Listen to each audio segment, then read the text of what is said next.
एक बार फिर स्वागत है आपका मेरे YouTube चैनल के ऊपर। और सभी लोग जानते हैं कि अभी हमारा जो लॉकडाउन पीरियड है, अब इसके खत्म होने में 2 हफ्ते से भी कम का समय बचा हुआ है, यानी लगभग 1 हफ्ते का समय बचा हुआ है, जिसमें कि अभी कई लोग उसका बेसब्री से इंतजार कर रहे हैं कि लॉकडाउन खुले और हमारी जिंदगी एक आम जिंदगी बनना शुरू हो। लेकिन आप सबको मेरा एक निवेदन है कि लॉकडाउन खत्म होगा, इसका मतलब ये नहीं कि कोरोना वायरस कुछ दिन यहाँ छुट्टियां मनाने आया था, लॉकडाउन खत्म होते ही वो चला जाएगा। ऐसा कुछ नहीं है दोस्तों, लॉकडाउन खत्म होगा लेकिन कोरोना वायरस के फैलने का डर खत्म नहीं होगा।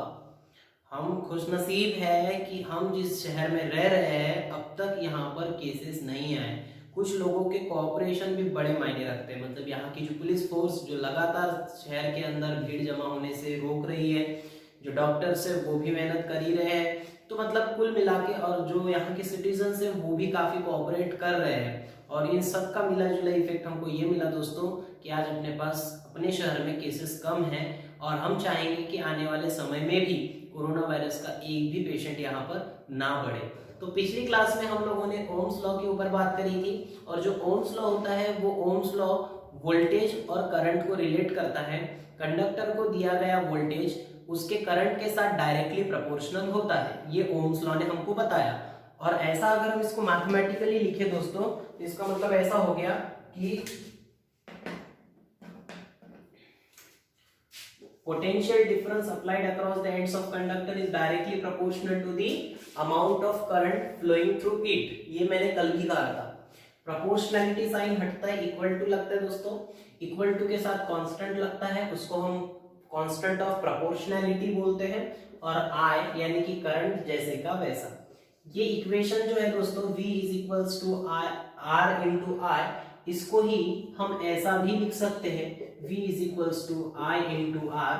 और मैंने आपको इसको याद रखने के लिए बस एक ट्रिक जैसे ही बताया कि भाई ओम्स को यानी ओम को, जो ओम्स लॉ जिन्होंने दिया उस ओम को हम अपने तरफ से एक उपाधि दे दिए वीर। वीर मतलब जो अच्छे काम करते बड़े काम करते हैं हम उनको वीर कहेंगे। और वो वीर याद रखने के पीछे का मैं बस वही रीजन बता रहा हूँ कि उस बहाने उनका जो फॉर्मूला है V is equals to I R, वो वीर के बहाने हमें क्या रहेगा, याद रहेगा दोस्तों। ठीक है दोस्तों, तो हमने ये बनाया, लेकिन मैंने आपको कल जिस बात पे खत्म किया था उस पर लेकर चलता हूँ। मैंने आपको क्या कहा था कि ये इक्वेशन को मतलब सही बनाने के लिए इस R का कांस्टेंट होना जरूरी है। ये R जो है वो रेजिस्टेंस है दोस्तों, ये R कांस्टेंट होना चाहिए।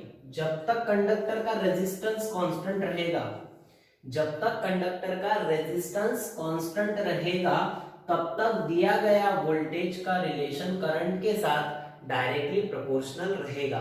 वोल्टेज बढ़ाते जाओगे तो करंट बढ़ता जाएगा, वोल्टेज कम करते जाओगे तो करंट कम होते जाएगा, बशर्ते रेजिस्टेंस उस कंडक्टर का बदलना नहीं चाहिए। क्योंकि कंडक्टर का रेजिस्टेंस बदलेगा नहीं, मतलब कांस्टेंट रहेगा, तभी V का रिलेशन I के साथ डायरेक्टली प्रोपोर्शनल रहेगा। और अगर हमें इस R को कांस्टेंट रखना है, अगर हमें रेजिस्टेंस को कांस्टेंट रखना है तो हमें कंडक्टर की 4 बातों को कांस्टेंट रखना पड़ेगा। और वो कंडक्टर की 4 बातें मतलब कि उसकी लेंथ, मतलब कि उसका एरिया ऑफ क्रॉस सेक्शन, और तीसरी बात उसका टेम्परेचर, और चौथी बात उसका मटेरियल। ऐसी 4 बातें अगर आपने नहीं बदली कंडक्टर की तो उसका कंडक्टर का रेजिस्टेंस कांस्टेंट रहेगा, और अगर कांस्टेंट रहेगा रेजिस्टेंस तो ये रिलेशन हमेशा फॉलो होगा, ऐसा ओम ने कहा था, और वो हमने स्टेटमेंट के फॉर्म में देख लिया। आज का मेरा टॉपिक इस बात को रिपीट करना नहीं है, आज का मेरा टॉपिक ये बताना है कि length, area of cross section, temperature और मटेरियल ये अगर बदलते हैं तो R भी बदल जाता है, मतलब रेजिस्टेंस बदल जाता है, कांस्टेंट नहीं रहता। इसका मतलब सीधा सीधा ये हुआ कि कंडक्टर का रेजिस्टेंस इन चारों बातों पर डायरेक्टली डिपेंड करता है, मतलब उस पर उसका डिपेंडेंसी है। करंट, कंडक्टर का रेजिस्टेंस और ये उसकी चारों प्रॉपर्टीज, कंडक्टर की चारों प्रॉपर्टीज, उसका लेंथ, उसका क्रॉस सेक्शन एरिया, उसका टेम्परेचर, उसका मटेरियल, इन चारों बातों पर उस कंडक्टर का रेजिस्टेंस डिपेंड करता है। इसीलिए तो इनमें से कुछ भी बदला तो रेजिस्टेंस क्या हो जाता है, चेंज हो जाता है। यही उसकी डिपेंडेंसी बताता है। बस हमको ये देखना है कि डिपेंड कैसे करता है। क्या ये सारी प्रॉपर्टीज के ऊपर वो डायरेक्टली डिपेंड करता है, यानी डायरेक्टली प्रोपोर्शनल है, या फिर इनमें से कुछ पर डायरेक्टली प्रोपोर्शनल और कुछ पर इनवर्सली प्रोपोर्शनल है, वो मैं आपको आज डिस्कस कराऊंगा। और यहीं से एक नई चीज का जन्म होगा जिसको हम resistivity of material of conductor कहते हैं। कंडक्टर के मटेरियल का रेजिस्टिविटी इसीलिए क्योंकि अब तक हमने जब रेजिस्टेंस की बात करी तो हम रेजिस्टेंस ऑफ कंडक्टर कहते हैं, लेकिन जो रेजिस्टिविटी है वो कंडक्टर की प्रॉपर्टी ना होते हुए उस कंडक्टर के मटेरियल की प्रॉपर्टी है। इस पर मैं और आगे आऊंगा, लेकिन अभी मैं बात ये कर रहा हूं कि जो ये बातें हम करेंगे इससे हमारा नया टॉपिक निकल के आएगा, resistivity of material of conductor. तो देखते रहिए और सीखते रहिए। तो देखो दोस्तों, सबसे पहली बात हमें क्या बात करनी है कि रेजिस्टेंस के ऊपर इन चारों बातों का क्या फर्क पड़ता है।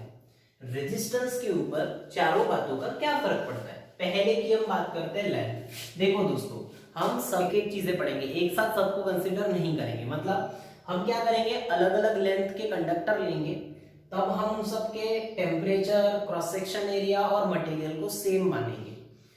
तब हम देखेंगे कि अलग अलग लेंथ के कंडक्टर में रेजिस्टेंस का क्या रिलेशन पड़ता है। फिर हम जब क्रॉस सेक्शन एरिया पढ़ेंगे तो ये बाकी तीन कांस्टेंट रखेंगे, टेम्परेचर पढ़ेंगे तो ये बाकी तीन कांस्टेंट रखेंगे, मटेरियल पढ़ेंगे तो ये बाकी चीज कांस्टेंट रखेंगे। इस तरीके से मैं रेजिस्टेंस की डिपेंडेंसी इन चारों बातों पर बताऊंगा और फिर मैं अपने अगले टॉपिक पर आता हूं। ठीक है दोस्तों, तो सबसे पहले हमें क्या करना है, लेंथ को समझना है कि भाई लेंथ के साथ रेजिस्टेंस का क्या रिलेशन है, कंडक्टर की लेंथ से उसके रेजिस्टेंस का क्या लेना देना है, वो मुझे समझना है। तो उसके लिए मैं क्या करूंगा, दो कंडक्टर लूंगा, कम से कम दो कंडक्टर मैं लूंगा।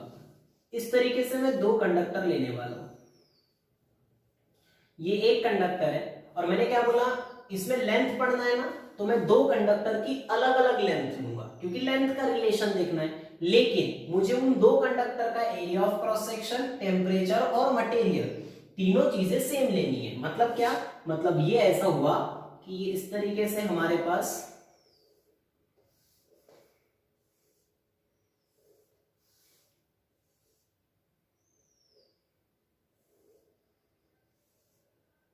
इस तरीके से हमारे पास दो कंडक्टर है दोस्तों।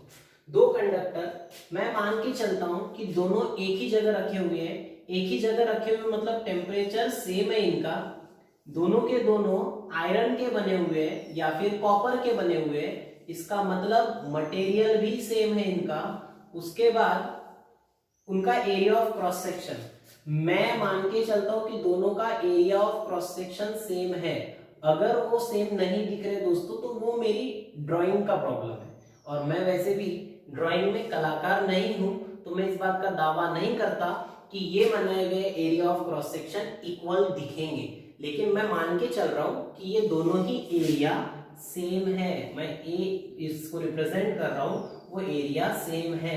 लेकिन मैं भले ही कलाकार, चित्रकार का ना हो, लेकिन यहां पर आप देखकर इतना तो बता ही सकते हो कि इसका लेंथ ज्यादा है और इसका लेंथ कम है।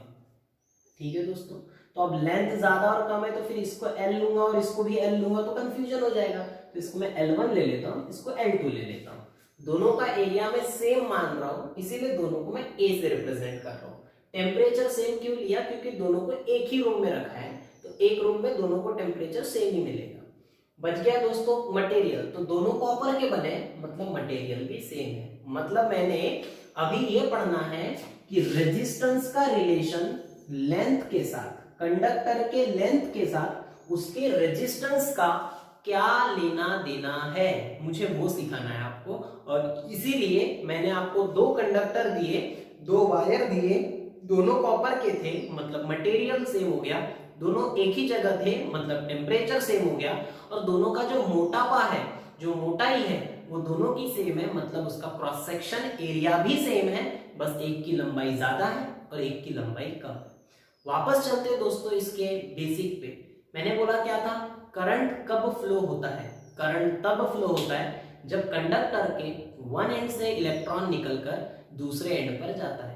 लेकिन ये जब कंडक्टर वन एंड से दूसरे एंड पर जाता है तो उसको जाने के लिए लगने का टाइम भी मैटर करता है। इसीलिए तो हम उसका रेट निकालते हैं कि जा तो रहा है चार्ज, कंडक्टर के एक एंड से दूसरे एंड पर चार्ज जाएगा तो करंट आएगा, लेकिन उस चार्ज के जाने का जो रेट है, कितने देर में वो चार्ज जा रहा है, इसी पर डिपेंड करता है करंट। इसी से हमने करंट की पहली डेफिनेशन पढ़ी थी, I is equals to Q upon T। इसमें हमने क्या पढ़ा था, rate of flow of charge. Charge flow होने से तो काम बनेगा, लेकिन कितने देर में फ्लो हो रहा है वही तो बताता है करंट।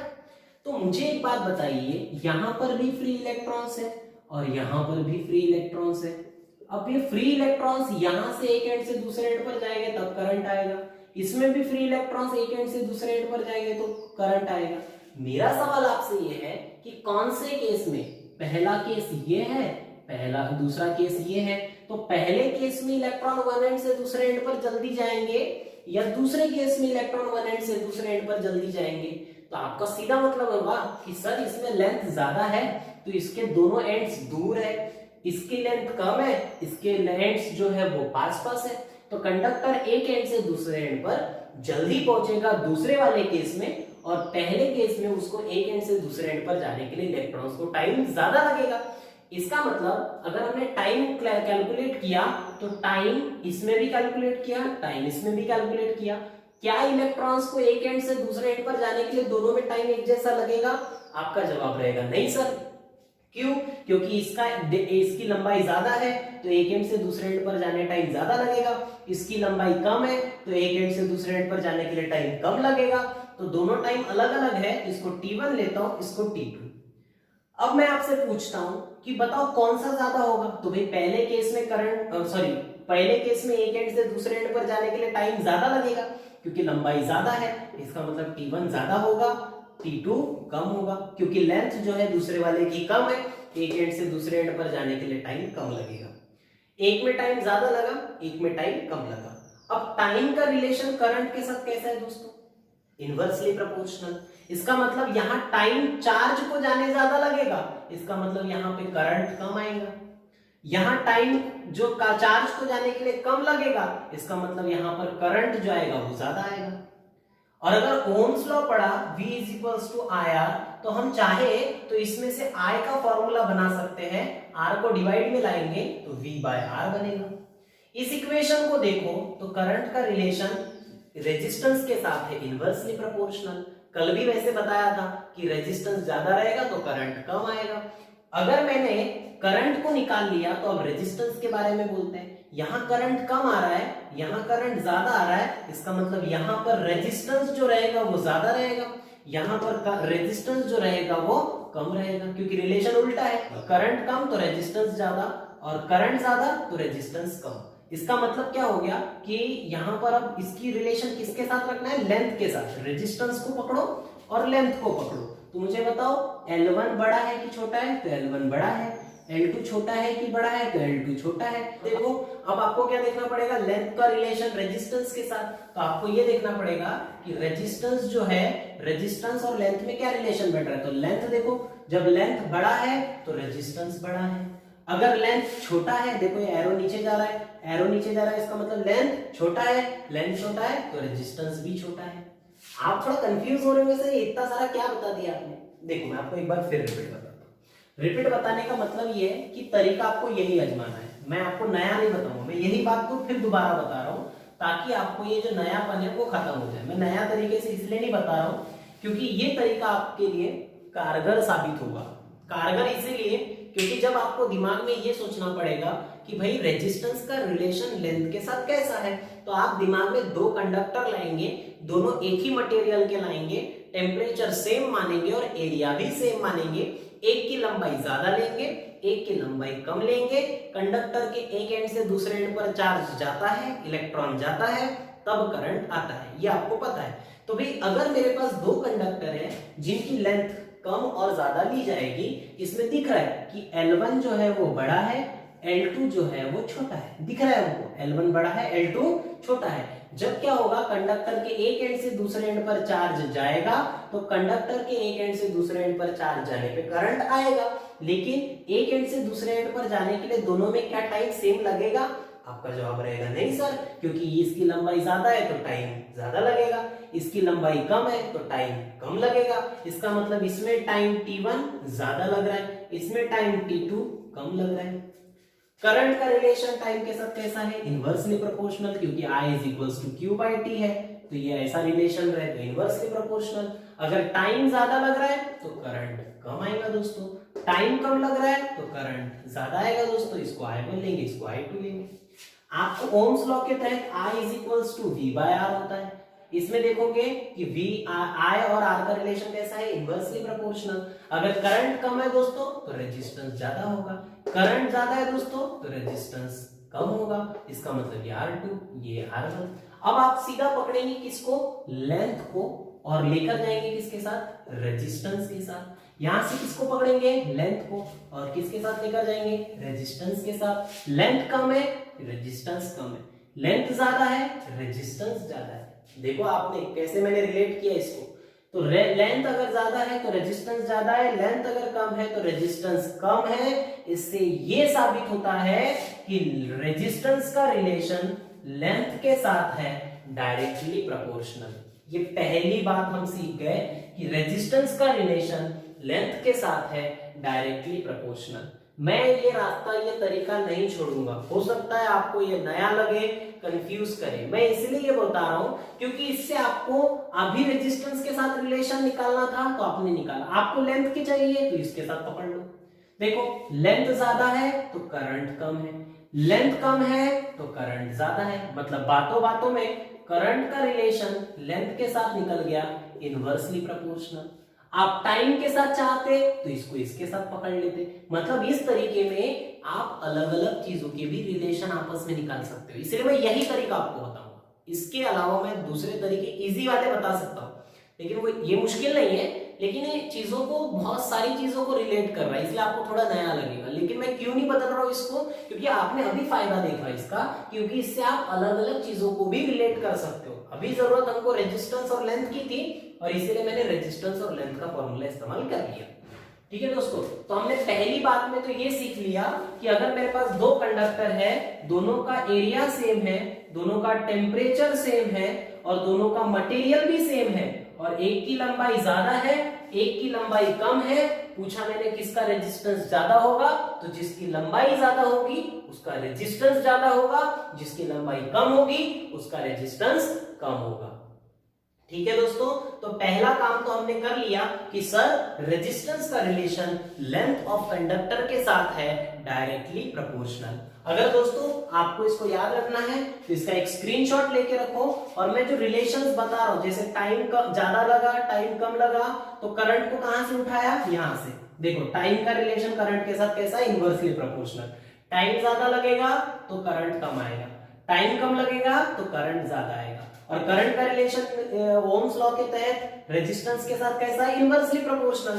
तो जब करंट कम आएगा तो रेजिस्टेंस ज्यादा जाएगा, यानी करंट कम आ रहा है मतलब रेजिस्टेंस ज्यादा है, अगर करंट ज्यादा आ रहा है मतलब रेजिस्टेंस कम है। और हमारा टारगेट रेजिस्टेंस को लेंथ के साथ जोड़ना था, इसलिए लेंथ को उठाया और जोड़ दिया किसके साथ? रेजिस्टेंस के साथ। तो जब लेंथ ज्यादा है तो रेजिस्टेंस ज्यादा है, जब लेंथ कम है तो रेजिस्टेंस कम है। इसको देख के समझा कि रेजिस्टेंस का रिलेशन लेंथ के साथ है डायरेक्टली प्रोपोर्शनल। ठीक है दोस्तों, अब इसका एक स्क्रीनशॉट ले लो जिससे कि तुमको ये बाद में याद रखने में आसानी हो जाए। ठीक है, तो अब मैं इसको क्लीन कर रहा हूं, ध्यान से देखो। अभी देखो इसको ध्यान से। नेक्स्ट प्रॉब्लम, ये अगर आपको थोड़ा बहुत नहीं भी समझा होगा तो नेक्स्ट वाले भी ऐसे ही तरीके हैं जिससे कि आपको समझ में आ जाएगा। पहला टारगेट हमारा क्लियर हुआ, लेंथ को किसके साथ जोड़ना? रेजिस्टेंस के साथ। दूसरा काम हमारा है रेजिस्टेंस को एरिया ऑफ क्रॉस सेक्शन के साथ जोड़ना। इसका मतलब मैं दो कंडक्टर लूंगा, दोनों की लेंथ सेम लूंगा, दोनों का टेम्परेचर सेम लूंगा, दोनों का मटेरियल सेम लूंगा। टेम्परेचर सेम लूंगा मतलब दोनों को एक ही जगह रखा है ऐसा मानूंगा। इस रूम में अगर मैं कहीं पर भी कोई चीज रखूंगा तो इस कोने में टेम्परेचर अलग, उस कोने में टेम्परेचर अलग, ऐसा तो होगा नहीं। और अगर हो भी गया तो माइन्यूट सा चेंज, और वो चेंज हम कंसिडर नहीं करते। ठीक है, तो मैं दो कंडक्टर लूंगा जिन दोनों का लेंथ तो सेम लेना ही है मुझे, लेकिन चेंज क्या करना है, क्रॉस सेक्शन एरिया। क्यों क्रॉस सेक्शन एरिया? अरे उसी का तो असर देखना है रेजिस्टेंस पे। दोनों का एरिया अलग अलग ले लेते हैं और फिर देखते हैं रेजिस्टेंस पे कोई असर आ रहा है क्या। अगर आ रहा है तो कैसा आ रहा है वो चेक करेंगे। तो मैं दो कंडक्टर ले रहा हूं, एक का एरिया कम ले रहा हूं और दूसरा कंडक्टर ले रहा हूं जिसका एरिया मैं ज्यादा ले रहा हूं, इस तरीके से। लेकिन मैंने जो लंबाई बनाई दोनों की वो सेम बनाई, यानी इसकी लेंथ और इसकी लेंथ सेम है। इसका मतलब क्या, इसको L1 और इसको L2 लूंगा क्या? बिल्कुल नहीं, क्योंकि दोनों का लेंथ सेम है। इसका लेंथ L1 और इसका L1 L2 लेने की जरूरत नहीं, दोनों की लेंथ सेम है, तो इसको L, इसको भी L ले सकते हैं और हम लिख सकते हैं लेंथ सेम है, L सेम है। फिर एरिया, अब चेक करेंगे एरिया।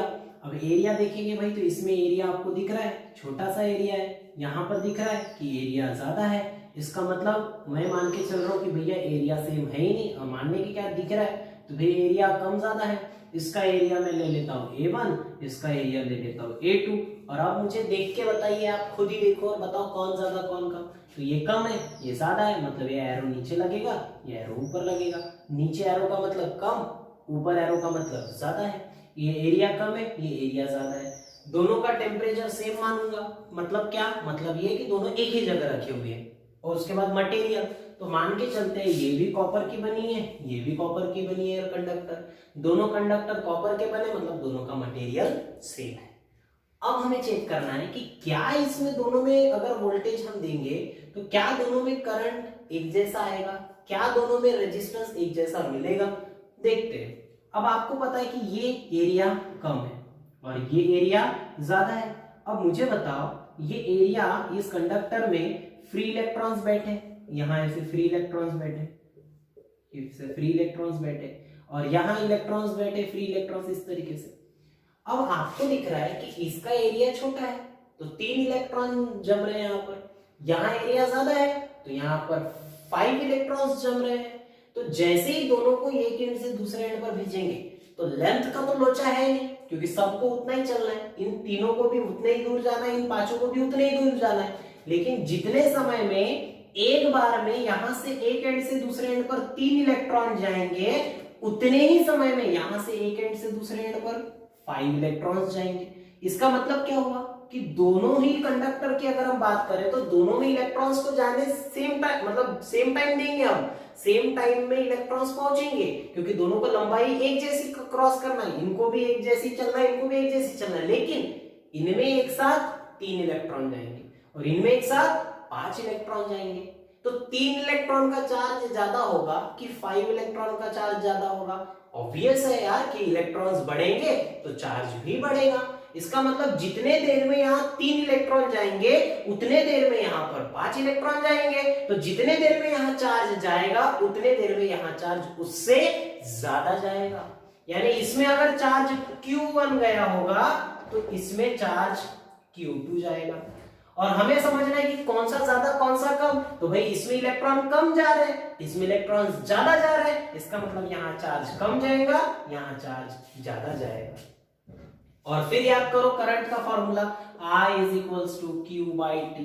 सर टाइम की कोई लफड़ा क्यों नहीं आ रहा है? अरे भाई सबको लंबाई एक जैसी चलना है, इनको भी उतनी लंबाई चाहिए, इनको भी उतनी लंबाई चाहिए, इसलिए टाइम का लोचा नहीं है। लफड़ा क्या आएगा? चार्ज का, कि इसमें कम चार्ज जाएगा, इसमें ज्यादा चार्ज जाएगा उतने ही टाइम में। इसका मतलब करंट का रिलेशन चार्ज के साथ कैसा दिख रहा है इस फॉर्मूले में? Directly proportional. ज्यादा चार्ज जाएगा तो ज्यादा करंट आएगा, कम चार्ज जाएगा तो कम करंट आएगा। इसमें चार्ज कम जा रहा है मतलब करंट जो आएगा वो कम आएगा, इसमें चार्ज ज्यादा जा रहा है तो करंट जो आएगा वो ज्यादा आएगा। इसीलिए हम इसको I1 ले लेंगे, इसको I2 ले लेंगे। अब हमें एरिया को करंट के साथ थोड़ी ना जोड़ना था, हमको तो रेजिस्टेंस के साथ जोड़ना है। तो अब इस करंट के माध्यम से रेजिस्टेंस पे कूदेंगे। कैसे? V = IR, Ohm's law. और भाई उससे I का फॉर्मूला बनेंगे V बाय R, और इसमें देखेंगे तो करंट का रिलेशन रेजिस्टेंस के साथ कैसा है, इनवर्सली प्रोपोर्शनल। इसका मतलब करंट कम तो रेजिस्टेंस ज्यादा है, इसका मतलब इसको R1 ले लेते हैं, ज्यादा है। करंट ज्यादा है तो रेजिस्टेंस कम है, इसको R2 ले लेते हैं। और हमको एरिया को किसके साथ जोड़ना है, रेजिस्टेंस के साथ, तो यहां से एरिया पिक करो, रेजिस्टेंस के साथ चेक करो, यहां से एरिया पिक करो, रेजिस्टेंस के साथ चेक करो, और इस तरीके से हमको पता चल जाएगा कि एरिया अगर कम है तो रेजिस्टेंस ज्यादा है, एरिया अगर ज्यादा है तो रेजिस्टेंस कम है। इसका मतलब कि रेजिस्टेंस का रिलेशन एरिया के साथ आ रहा है इनवर्सली प्रोपोर्शनल। कैसे पता चला सर आपको, अरे भैया जब मैं एरिया कम रखा था तो रेजिस्टेंस ज्यादा आया ना, अगर एरिया ज्यादा रखा था तो रेजिस्टेंस कम आया ना, मतलब रिलेशन कैसा है, इनवर्सली प्रोपोर्शनल। ये तरीका क्यों, अरे आप रेजिस्टेंस के साथ नहीं एरिया के साथ भी चेक कर सकते हो, लेंथ करंट के साथ भी चेक कर सकते हो एरिया का रिलेशन। एरिया कम है तो करंट कम है, एरिया ज्यादा है तो करंट ज्यादा है। इसका मतलब क्या हो रहा है कि एरिया का रिलेशन करंट के साथ कैसा है, डायरेक्टली प्रोपोर्शनल। चार्ज के साथ चाहिए रिलेशन, वो भी देख सकते हैं, एरिया कम है तो चार्ज कम है, एरिया ज्यादा है तो चार्ज ज्यादा है। इसका मतलब एरिया का रिलेशन चार्ज के साथ कैसा है, डायरेक्टली प्रोपोर्शनल। और इसीलिए मैं ये तरीका बनाता हूं, मुझे ये तरीका इसीलिए पसंद है कि इसमें आपको सिर्फ रेजिस्टेंस के साथ रिलेशन नहीं पता चलता, बाकी के साथ भी पता चल जाता है। और इसीलिए ये कंक्लूजन निकाला हमने कि रेजिस्टेंस का रिलेशन लेंथ के साथ डायरेक्टली प्रोपोर्शनल है, रेजिस्टेंस का relation area of cross section के साथ इनवर्सली प्रोपोर्शनल है। और इसीलिए इन ओम्स लॉ के तहत हम जब बोलते हैं तो आपको इन पैरामीटर को बदलने से मना किया जाता है, क्योंकि अगर आप ये बदल दोगे, यानी आप V का रिलेशन I के साथ देख रहे हो, वोल्टेज का रिलेशन करंट के साथ देख रहे हो, लेकिन आपको इनको नहीं बदलना है। यानी आप कंडक्टर बदलते गए, उसकी लेंथ बदलते गए और V का रिलेशन I के साथ सेट करने गए तो डायरेक्टली प्रोपोर्शनल नहीं मिल रहा और आप बोलेंगे ओम्स लॉ गलत है। ऐसा नहीं भी, आपका तरीका गलत है। क्यों, क्योंकि आपने लेंथ बदल दी तो रेजिस्टेंस बदल गया, और उसमें तो बोल रहा है वो रेजिस्टेंस कांस्टेंट चाहिए हमें। अभी तो हमने सिर्फ दो की बात करी, तीसरा ही टेम्परेचर। टेम्परेचर क्या होता है, जैसे जैसे टेम्परेचर कंडक्टर का बढ़ता है, आप इसका एक स्क्रीनशॉट ले लो, फिर उसके बाद में आगे की बात करते हैं। स्क्रीनशॉट जरूर लो, क्योंकि अगर आप इसको नहीं लेंगे आपको फिर कुछ भी नहीं समझ में आएगा, इधर उधर सब चिड़ा हो जाएगा आपका। ठीक है, तो इसको एक बार अच्छे से स्क्रीनशॉट ले लो ताकि आपको बाद में समझ में आ जाए। और आप ये समझ लो कि मैं एक एक इससे फार्मूले से रखते जा रहा हूं, उससे समझो आप लोग। ठीक है, अब टेम्परेचर, आपको पता है कि जब हम किसी कंडक्टर का टेम्परेचर बढ़ाएंगे, देखो ध्यान से समझो, अगर हम किसी कंडक्टर का टेम्परेचर बढ़ाएंगे तो उसके अंदर फ्री इलेक्ट्रॉन्स है, टेम्परेचर बढ़ेगा तो उन फ्री इलेक्ट्रॉन्स को क्या मिलेगी, थर्मल एनर्जी। जो बैटरी सर पटक पटक के इलेक्ट्रॉन्स को एक डायरेक्शन में लगा के भगा रही थी, उन इलेक्ट्रॉन्स को थर्मल एनर्जी मिल रही है। और जैसे जैसे हमारी एनर्जी बढ़ती है, हमारी स्टेबिलिटी, हमारी स्थिरता कम होती जाती है। तो बढ़ती हुई एनर्जी यानी बढ़ता हुआ टेम्परेचर, यानी उनको मिलती हुई थर्मल एनर्जी, उससे कम होती है इलेक्ट्रॉन्स की स्टेबिलिटी, और ऐसे में इलेक्ट्रॉन्स का रैंडम मोशन बढ़ जाता है। ऐसे में इलेक्ट्रॉन्स का रैंडम मोशन बढ़ जाता है, और रैंडम मोशन की वजह से चार्जेस वन एंड से दूसरे एंड पर मुश्किल से पहुंचते हैं। इसका मतलब जब टेम्परेचर बढ़ाते हो तो रैंडम मोशन बढ़ता है, चार्ज के एक एंड से दूसरे एंड पर, कंडक्टर के एक एंड से दूसरे एंड पर चार्ज कम जाता है, करंट कम आता है और रेजिस्टेंस ज्यादा हो जाता है। इसका मतलब कि कंडक्टर का टेम्परेचर बढ़ाओगे तो उसका रेजिस्टेंस बढ़ेगा। क्यों बढ़ेगा, क्योंकि टेम्परेचर बढ़ने से फ्री इलेक्ट्रॉन्स की थर्मल एनर्जी बढ़ेगी, उनकी काइनेटिक एनर्जी बढ़ेगी, वो काइनेटिक एनर्जी बढ़ने से उनकी स्टेबिलिटी कम होगी, उनका रैंडम मोशन बढ़ जाएगा, जिसकी वजह से इलेक्ट्रॉन्स एक एंड से दूसरे एंड पर बमुश्किल पहुंच पाएंगे, और जब मुश्किल से पहुंचेंगे तो करंट कम आएगा, करंट कम तो रेजिस्टेंस ज्यादा।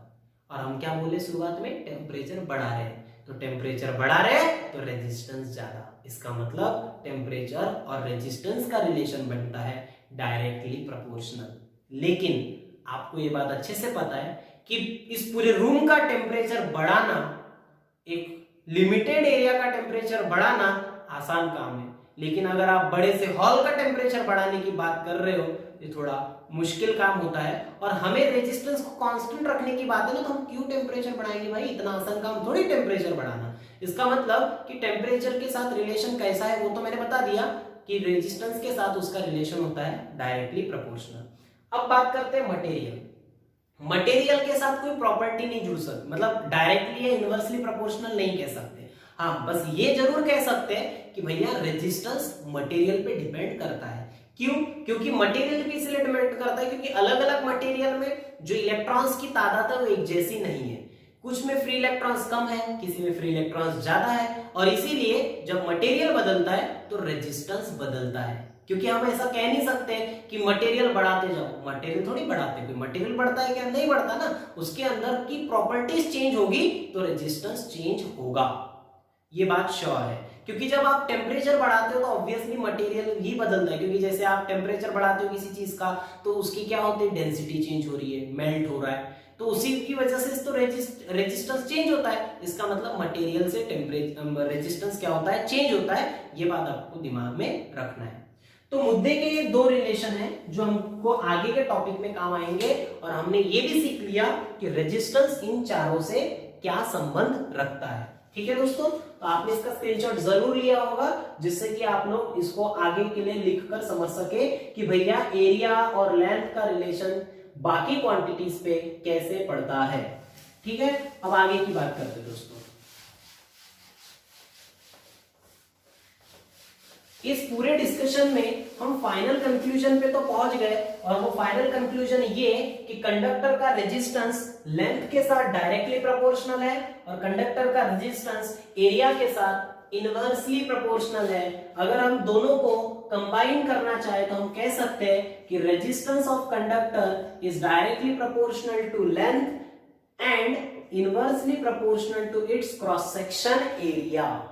मैंने क्या कहा, resistance of conductor is directly proportional to its length and inversely proportional to its cross section area. हम क्या करेंगे, आर डायरेक्टली प्रोपोर्शनल का sign, length into 1 obviously length होगा, अपॉन एरिया, ये लिखा। प्रोपोर्शनलिटी साइन को हटाते हैं दोस्तों तो इक्वल टू लगता है, ये सेंटेंस आप दिमाग में रख लो। प्रोपोर्शनलिटी साइन को हटाते हैं तो इक्वल टू लगता है, और इक्वल टू के साथ लगता है कांस्टेंट, और उस कांस्टेंट को हम सिंबल रो से रिप्रेजेंट करते हैं। सिंबल रो, सिंबल का नाम है रो, रो सिंबल, और L बाय ए जैसे का वैसा। ये जो रो है इसकी तारीफ करेंगे दोस्तों। रो मतलब constant of proportionality, constant of proportionality called as resistivity of material of conductor। यही आज की पूरी पिक्चर का हीरो है, resistivity of material of conductor. ये जो रो है इसका नाम है resistivity of material of conductor, और उसका अगर फॉर्मूला बनाओ इससे तो रो इज इक्वल्स टू, रो के साथ मल्टीप्लाई में एरिया है और डिवाइड में, सॉरी मल्टीप्लाई में लेंथ है और डिवाइड में एरिया है, और इसीलिए एरिया आ जाएगा मल्टीप्लाई में और लेंथ चला जाएगा डिवाइड में, तो बनेगा R A upon L. R के साथ ए मल्टीप्लाई हुआ, एल मल्टीप्लाई का डिवाइड में गया, तो आर ए अपॉन एल, ये रो का फाइनली एक फॉर्मूला बना। और ये रेजिस्टिविटी को हम रेजिस्टिविटी ऑफ कंडक्टर न कहते हुए हम resistivity of material of conductor इसीलिए कहते हैं क्योंकि ये प्रॉपर्टी उस कंडक्टर की नहीं है, प्रॉपर्टी उस कंडक्टर के मटेरियल की है। ये कैसी कैसी बातें करते हो सर आप, कंडक्टर की प्रॉपर्टी नहीं है, कंडक्टर के मटेरियल की प्रॉपर्टी है। इसका ये मतलब है दोस्तों कि रेजिस्टिविटी उस कंडक्टर के बाकी पैरामीटर्स की मोहताज नहीं है। कंडक्टर का लेंथ कितना है, कंडक्टर का एरिया कितना है, कंडक्टर का रेजिस्टेंस क्या है, उससे उसका कोई लेना देना नहीं है। कंडक्टर की लेंथ आप बढ़ा दो, एरिया कम कर दो, रेजिस्टेंस बदल दो, कैसे भी तरीके से, 4 तरीके होते हैं आपको मालूम है, मटेरियल मत बदल देना, क्योंकि रेजिस्टिविटी मटेरियल से ही बदलती है। ठीक है, तो जब आप लेंथ को बढ़ा दोगे तो रेजिस्टिविटी नहीं बदलेगी, एरिया को बढ़ा दोगे या कम कर दोगे तब भी रेजिस्टिविटी नहीं बदलेगी। रेजिस्टिविटी सिर्फ और सिर्फ बदलती है टेम्परेचर और खुद मटेरियल बदलने पे, क्योंकि प्रॉपर्टी मटेरियल की और मटेरियल बदल दोगे तो रेजिस्टिविटी तो बदलेगी, लेकिन टेम्परेचर अगर बदलोगे तब भी रेजिस्टिविटी बदलेगी, क्योंकि टेम्परेचर का अगेन असर मटेरियल पे ही होता है।